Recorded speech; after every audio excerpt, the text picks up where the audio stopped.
नमस्कार विद्यार्थी मित्रांनो, मी सुवर्णा मगर आपल्या सर्वांचा स्पर्धा अभ्यास या यूट्यूब चॅनलवरती स्वागत करते। विद्यार्थी मित्रांनो, आज आहे 3 एप्रिल 2026। तर आपल्या डेली करंट अफेअर्सच्या सीरीजमधील काही महत्त्वाचे करंट अफेअर्स आज आपण अभ्यासूया। चला तर मग आजच्या व्हिडिओला सुरुवात करूया। फर्स्ट क्वेश्चन आहे, मुंबई महापालिकेच्या आयुक्तपदी नियुक्त होणाऱ्या पहिल्या महिला अधिकारी कोण बनल्या आहेत? तर बघा काय विचारलेले आहे, मुंबई महापालिकेच्या पहिल्या महिला आयुक्त। तर या प्रश्नाचे योग्य उत्तर आहे बघा पर्याय क्रमांक 2 अश्विनी भिडे। मुंबई महानगरपालिकेच्या आयुक्तपदी अश्विनी भिडे यांची नियुक्ती करण्यात आली असून त्या या पदावर नियुक्त होणाऱ्या पहिल्या महिला अधिकारी ठरलेल्या आहेत। मुंबई महानगरपालिकेच्या 160 वर्षांहून अधिक इतिहासात प्रथमच एका महिलेकडे आयुक्तपदाची जबाबदारी सोपवण्यात आलेली आहे। अश्विनी भिडे यांनी 31 मार्च 2026 रोजी आयुक्त भूषण गगराणी यांच्याकडून पदभार स्वीकारला।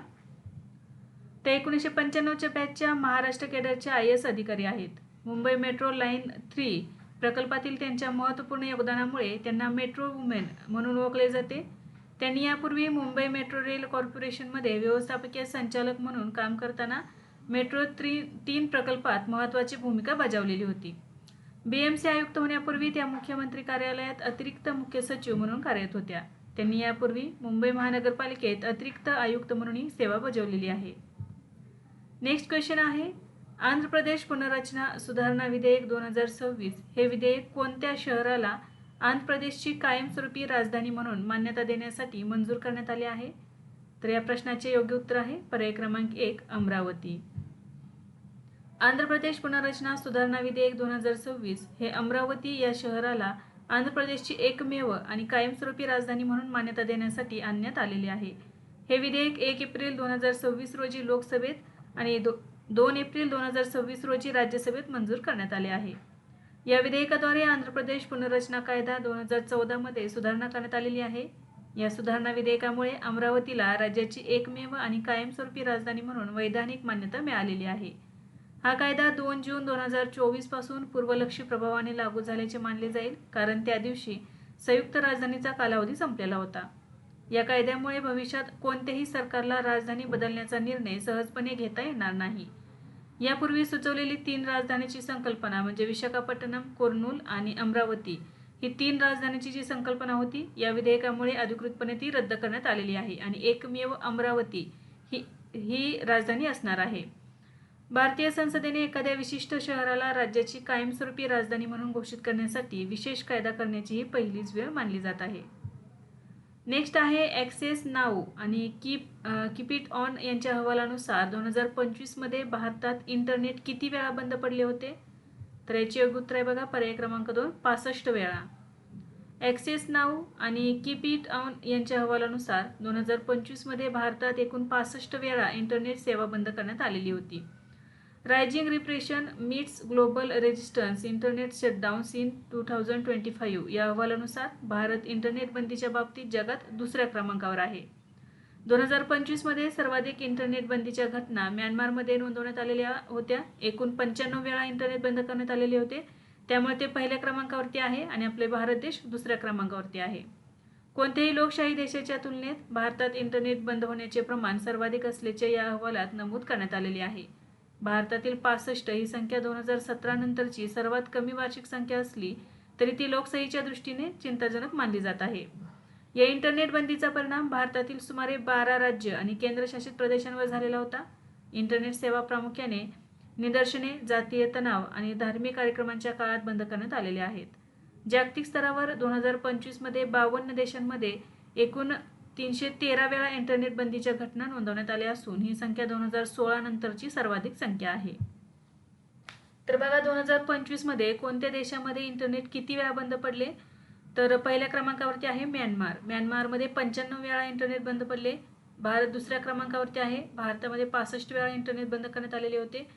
पाकिस्तानमध्ये 20 वेळा, रशिया 19, इराणमध्ये 11 वेळा, टांझानियामध्ये 8 वेळा, इराकमध्ये 7, पॅलेस्टाईनमध्ये 7, जॉर्डनमध्ये 5 वेळा आणि तुर्कीमध्ये 5 वेळा इंटरनेट सेवा बंद करण्यात आलेली होती।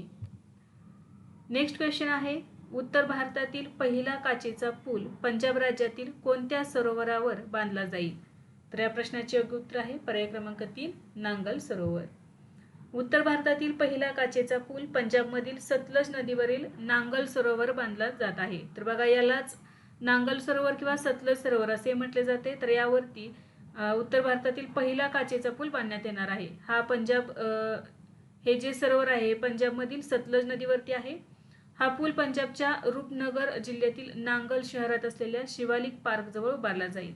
पंजाबचे मुख्यमंत्री भगवंत मान यांनी 31 मार्च 2026 रोजी या प्रकल्पाची पायाभरणी केली. या काचेच्या पुलाच्या बांधकामासाठी सुमारे 10 कोटी रुपयांचा खर्च अपेक्षित आहे. या पुलाचा मुख्य उद्देश नांगल परिसराला पर्यटन केंद्र म्हणून विकसित करणे आणि पर्यटकांना सरोवर व निसर्गाचा थरारक अनुभव देणे हा आहे. नेक्स्ट क्वेश्चन आहे, नवीन आयकर कायदा 2025 कधीपासून लागू झाला आहे? तर या प्रश्नाचे योग्य उत्तर आहे पर्याय क्रमांक 2, 1 एप्रिल 2026 पासून. नवीन आयकर कायदा 2025 हा 1 एप्रिल 2026 पासून संपूर्ण देशभरात लागू करण्यात आला आहे. या नवीन कायद्याने सुमारे 60 वर्षांहून अधिक काळ अस्तित्वात असलेल्या आयकर कायदा 1961 ची जागा घेतलेली आहे. हा कायदा 1 एप्रिल 2026 पासून लागू झाला असला तरी त्याच्या तरतुदी या कर वर्ष 2026-27 पासून लागू होतील. या कायद्याचे मुख्य उद्दिष्ट कर प्रणाली सुलभ करणे, कायदेशीर भाषा सोपी करणे आणि करदात्यांसाठी प्रक्रिया अधिक पारदर्शक बनवणे हे आहे.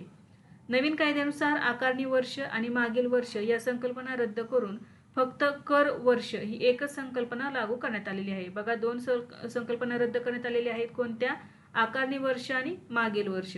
या दोन्ही संकल्पना रद्द करून एकच संकल्पना नवीन तयार करण्यात आलेली आहे, कर वर्ष म्हणून. नवीन आयकर कायद्यात कलमांची संख्या कमी करून सुमारे 819 वरून 536 इतकी करण्यात आलेली आहे, ज्यामुळे कायदा अधिक सोपा झालेला आहे. आर्थिक वर्ष 2025-26 साठी म्हणजे ज्यांचे आयकर विवरण जुलै 2026 मध्ये भरले जाईल, अजूनही त्यांच्यासाठी आयकर कायदा 1961च लागू राहणार आहे 2025-26 साठी. या कायद्याला 21 ऑगस्ट 2025 रोजी राष्ट्रपतींची मंजुरी मिळालेली असून 1 एप्रिल 2026 पासून त्याची अधिकृत अंमलबजावणी सुरू झालेली आहे. नेक्स्ट आहे, कोचीन शिपयार्ड लिमिटेड यांनी भारतीय नौदलाला कोणती पाणबुडी विरोधी उथळ पाण्यातील नौका सुपूर्द केली आहे? तर याचे योग्य उत्तर आहे पर्याय क्रमांक 3, मालवण. कोचीन शिपयार्ड लिमिटेडने 31 मार्च 2026 रोजी मालवण ही पाणबुडी विरोधी उथळ पाण्यातील नौका भारतीय नौदलाला सुपूर्द केलेली आहे.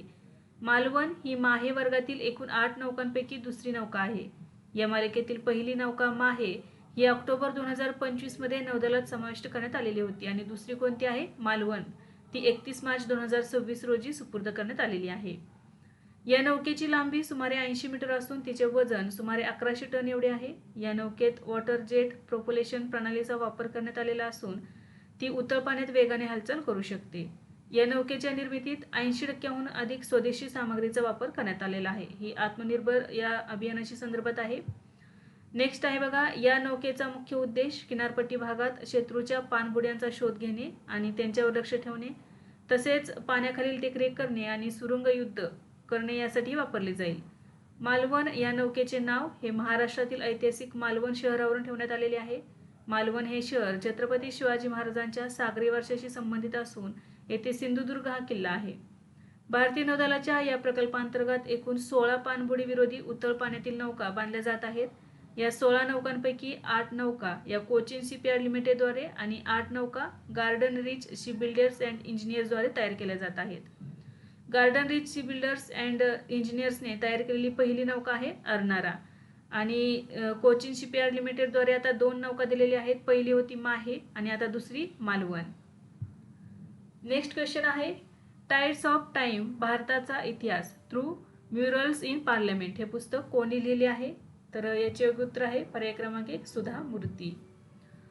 उपराष्ट्रपती CP राधाकृष्णन यांनी खासदार सुधा मूर्ती लिखित टाइड्स ऑफ टाइम या पुस्तकाचे प्रकाशन केलेले आहे. या पुस्तकात संसदेत प्रदर्शित केलेल्या कलाकृतींच्या माध्यमातून भारताच्या सांस्कृतिक प्रवासावर प्रकाश टाकण्यात आलेला आहे. सुधा मूर्ती या एक प्रख्यात भारतीय लेखिका आणि इन्फोसिस फाउंडेशनच्या अध्यक्ष आहेत.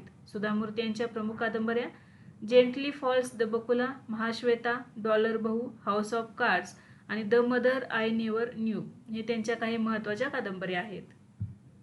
नेक्स्ट क्वेश्चन आहे, मुख्यमंत्री कार्यालयातील अतिरिक्त मुख्य सचिव म्हणून कोणाची नियुक्ती करण्यात आली आहे?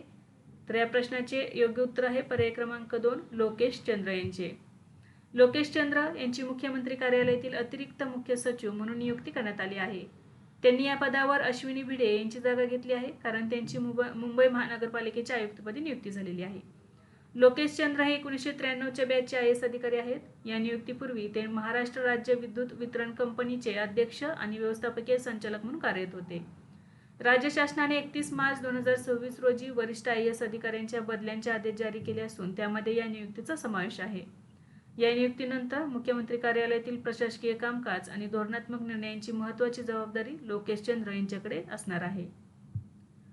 नेक्स्ट क्वेश्चन आहे, अमेरिकेतील फ्लोरिडा येथील पाम बीच आंतरराष्ट्रीय विमानतळाला कोणाचे नाव देण्याचे ठरलेले आहे? तर या प्रश्नाचे योग्य उत्तर आहे पर्याय क्रमांक 1, डोनाल्ड ट्रम्प. अमेरिकेतील फ्लोरिडा राज्यातील पाम बीच आंतरराष्ट्रीय विमानतळ याचे नाव बदलण्याचा निर्णय घेण्यात आलेला आहे. तर या विमानतळाचे नवीन नाव असणार आहे राष्ट्राध्यक्ष डोनाल्ड जे ट्रम्प आंतरराष्ट्रीय विमानतळ. फ्लोरिडाचे राज्यपाल रॉन डेसेंटिस यांनी 30 मार्च 2026 रोजी संबंधित विधेयकावर स्वाक्षरी केलेली आहे.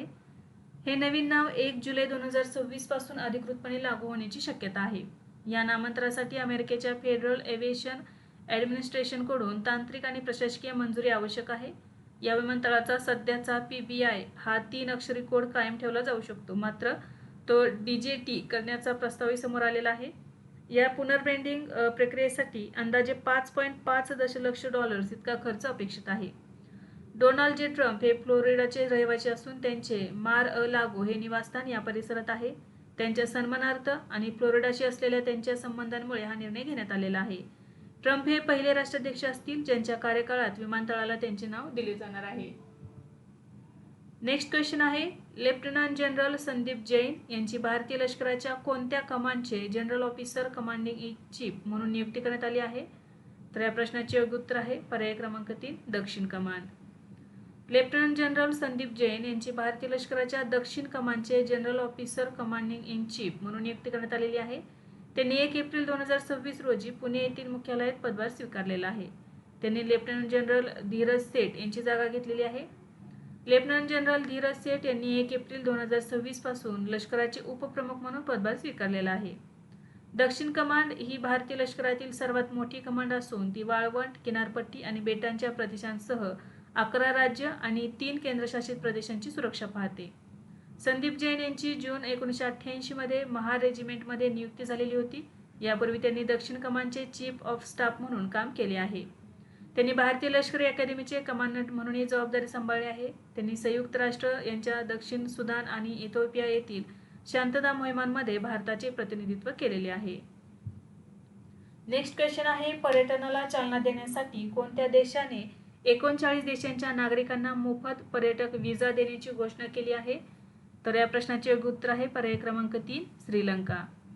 श्रीलंका यांनी पर्यटनाला चालना देण्यासाठी 39 देशांच्या नागरिकांना मोफत पर्यटक व्हिसा देण्याची घोषणा केलेली आहे. या निर्णयाचा मुख्य उद्देश देशाच्या पर्यटन क्षेत्राला पुनर्जीवित करणे आणि परदेशी पर्यटकांची संख्या वाढवणे हा आहे. ही योजना सुरुवातीला 6 महिन्यांच्या प्रायोगिक तत्वावर राबवली जाणार आहे. या योजनेअंतर्गत भारत, चीन, Russia, America, United kingdom, Germany, Australia, Canada आणि जपान यासारख्या प्रमुख देशांचा समावेश करण्यात आलेला आहे. या उपक्रमामुळे श्रीलंकेत पर्यटन क्षेत्रात वाढ होण्याची अपेक्षा व्यक्त करण्यात येत आहे. नेक्स्ट आहे, IPLच्या इतिहासात लक्ष्याचा पाठलाग करताना 4000 धावा करणारा पहिला खेळाडू कोण ठरला आहे? तर या प्रश्नाचे उत्तर आहे पर्याय क्रमांक 1, विराट कोहली. इंडियन प्रीमियर लीगच्या इतिहासात लक्ष्याचा पाठलाग करताना 4000 धावा पूर्ण करणारा पहिला खेळाडू विराट कोहली ठरला आहे. विराट कोहलीने IPL 2026च्या पहिल्या सामन्यात हा ऐतिहासिक विक्रम केला. हा सामना रॉयल चॅलेंजर्स बेंगळुरू विरुद्ध सनरायझर्स हैदराबाद असा झाला होता. सनरायझर्स हैदराबाद विरुद्ध नाबाद 69 धावांची खेळी करताना त्यांनी हा टप्पा गाठलेला आहे. या विक्रमामुळे त्याने डेव्हिड वॉर्नर आणि शिखर धवन यासारख्या खेळाडूंना मागे टाकलेले आहे. लक्ष्याचा यशस्वी पाठलाग करण्याच्या क्षमतेमुळे विराट कोहलीला चेस मास्टर म्हणून ओळखले जाते. याच सामन्यादरम्यान तो T20 क्रिकेटमध्ये सर्वाधिक धावा करणाऱ्या खेळाडूंच्या यादीत 6व्या स्थानावर पोहोचला आहे. या कामगिरीदरम्यान त्याने शोएब मलिक यांचा विक्रमही मोडलेला आहे. नेक्स्ट आहे, भारतीय लष्कराच्या पूर्व कमांडचे general officer commanding in chief म्हणून कोणी पदभार स्वीकारला आहे? तर याचे योग्य उत्तर आहे पर्याय क्रमांक 3, lieutenant general VMB Krishnan. Lieutenant general BMB Krishnan यांनी 1 एप्रिल 2026 रोजी भारतीय लष्कराच्या पूर्व कमांडचे general officer commanding in chief म्हणून पदभार स्वीकारला आहे. त्यांनी लेफ्टनंट जनरल RC तिवारी यांची जागा घेतली आहे, जे 31 मार्च 2026 रोजी सेवानिवृत्त झाले. पूर्व कमांडचे मुख्यालय कोलकाता येथील फोर्ट विल्यम येथे स्थित आहे. पूर्व कमांड ही भारत-चीन सीमा, म्यानमार सीमा आणि ईशान्येकडील राज्यांच्या सुरक्षेसाठी अत्यंत महत्त्वाचे आहे. लेफ्टनंट जनरल कृष्णन यांना चीन सीमेवरील लष्करी कारवायांचा मोठा अनुभव आहे. यापूर्वी त्यांनी लष्करी मुख्यालयात महत्त्वाची पदे भूषवलेली आहेत. त्यांच्या उत्कृष्ट सेवेबद्दल त्यांना अतिविशिष्ट सेवा पदक आणि सेना पदक देऊन सन्मानित करण्यात आले आहे. नेक्स्ट क्वेश्चन आहे, आओलियांग उत्सव कोणत्या राज्यात साजरा केला जातो? तर या प्रश्नाचे योग्य उत्तर आहे पर्याय क्रमांक 2 नागालँड. आओलियांग उत्सव भारतातील नागालँड राज्यात साजरा केला जातो. हा उत्सव प्रामुख्याने कोन्याक नागा जमातीद्वारे साजरा केला जाणारा प्रमुख सण आहे. हा सण दरवर्षी एप्रिल महिन्याच्या पहिल्या आठवड्यात म्हणजेच 1 ते 6 एप्रिल दरम्यान साजरा केला जातो. आओलियांग हा सण वसंत ऋतूचे स्वागत करण्यासाठी आणि नवीन वर्षाच्या प्रारंभाचे प्रतीक म्हणून साजरा केला जातो. कोन्याक जमात ही नागालँडमधील सर्वात मोठ्या नागा समुदायांपैकी एक आहे. ही जमात मुख्यतः नागालँडमधील मोन जिल्हा तसेच अरुणाचल प्रदेश, आसाम आणि म्यानमार या भागात राहते. कोन्याक जमात त्यांच्या ऐतिहासिक शिरच्छेद परंपरेसाठी आणि चेहऱ्यावरील वैशिष्ट्यपूर्ण गोंधणासाठी प्रसिद्ध आहे. नेक्स्ट आहे, माधवपूर जत्रा 2026 कोणत्या राज्यात आयोजित करण्यात आली होती? तर या प्रश्नाचे योग्य उत्तर आहे पर्याय क्रमांक 2 गुजरात. माधवपूर घेड जत्रा 2026 मध्ये गुजरात राज्यात आयोजित करण्यात आली होती. ही जत्रा गुजरातमधील माधवपूर घेड या गावात पोरबंदर जिल्हा येथे भरवली जाते. 2026 मध्ये ही जत्रा 27 मार्च ते 31 मार्च या कालावधीत पार पडली. ही जत्रा भगवान श्रीकृष्ण आणि रुक्मिणी यांच्या विवाहाच्या स्मरणार्थ साजरी केली जाते. पौराणिक मान्यतेनुसार माधवपूर हेच ते ठिकाण आहे जिथे श्रीकृष्ण आणि रुक्मिणी यांचा विवाह झालेला होता. हा उत्सव एक भारत श्रेष्ठ भारत या संकल्पनेवर आधारित आहे. या जत्रेद्वारे पश्चिम भारतातील गुजरात आणि ईशान्य भारतातील अरुणाचल प्रदेश यांच्यातील सांस्कृतिक संबंध दृढ केले जातात. परंपरेनुसार रुक्मिणी या अरुणाचल प्रदेशातील मिश्मी जमातीशी संबंधित असल्याचे मानले जाते. विद्यार्थी मित्रांनो, आज आपण काही महत्त्वाचे करंट अफेअर्स अभ्यासले. यासारखेच नवनवीन व्हिडिओ पाहण्यासाठी चॅनलला लाईक करा आणि सबस्क्राईब करायला विसरू नका. धन्यवाद.